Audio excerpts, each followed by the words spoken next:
Per CNN, President Donald Trump was examined for swelling in his legs and has been diagnosed with chronic venous insufficiency, the White House announced Thursday. Trump, 79, underwent a comprehensive examination, including diagnostic vascular studies, with the White House Medical Unit. Press Secretary Karen Leavitt said, reading a note from the president's physician, Captain Sean Barbabella. Barbabella's letter, which he was later released by the White House, states that bilateral lower extremity venous Doppler ultrasounds were performed and revealed chronic venous insufficiency, a benign and common condition, particularly in individuals over the age of 70. Many in the media have been speculating about bruising on the president's hand and also swelling in the president's legs. That's a classic venous insufficiency, swelling of the ankles. The examination came after Trump had noted mild swelling in his lower legs over recent weeks, Leavitt said. Importantly, there was no evidence of deep vein thrombosis or arterial disease, and Trump lab testing was all within normal limits, according to the letter. Trump also underwent an echocardiogram. No signs of heart failure, renal impairment, or systemic illness were identified. Chronic venous insufficiency is a condition in which valves inside certain veins don't work the way they should, which can allow blood to pool or collect in the veins. About 150,000 people are diagnosed with it each year, and the risk goes up with age. Symptoms can include swelling in the lower legs or ankles, aching or cramping in the legs, varicose veins, pain, or skin changes. Treatment may involve medical medication or, in later stages, medical procedures. It's basically not alarming information, and it's not surprising. We already had Trump medical reports before. We know what to expect. He's 6'7". He only weighs 130 pounds. He can lift a car. I mean, obviously being hyperbolic here, but the reality is the man cannot admit weakness. That's not in his character.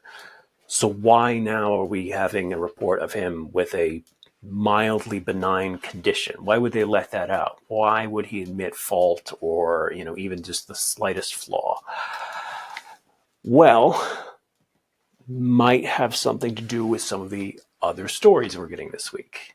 Donald Trump is somebody who needs to control the narrative of the media, aside from the fact that he needs it to be about him, which he's been doing a great job of that, stealing FIFA trophies and everything. But there is such a thing as bad press for him, and that is being wrapped up in a conspiracy that he used to get into the White House by claiming his political enemies were involved in it. He wasn't, and it's becoming pretty clear at this point that he is. Now, I don't know if he's expecting to get a little bit of sympathy for this condition. Maybe, oh, woe is Donald. The stress of being a sexual predator has gone to his ankles. I don't know.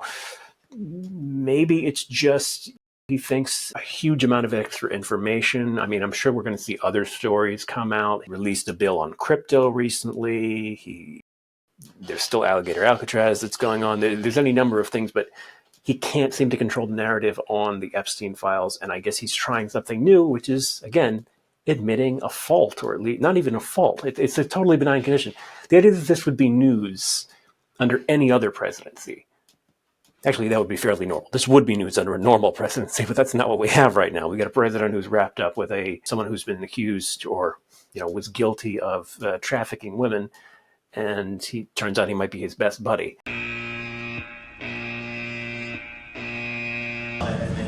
Well, based on what I read, and I read pretty much what you read, it would be President Obama. He started it.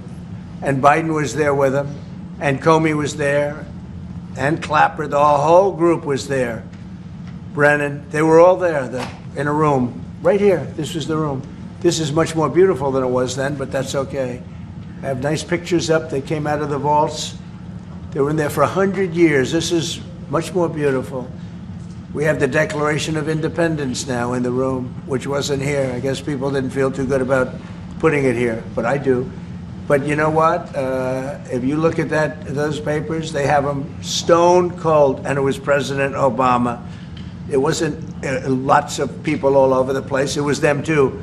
But the leader of the gang was President Obama, Barack Hussein Obama. Have you heard of him? And except for the fact that he gets shielded by the press for his entire life, that's the one look, he's guilty. It's not a question. I like to say, let's give it time. It's there. He's guilty. This was treason. This was every word you can think of. They tried to steal the election.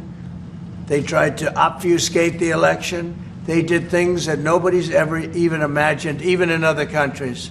You've seen some pretty rough countries. This man has seen some pretty rough countries, but you've never seen anything like it. And we have all of the documents.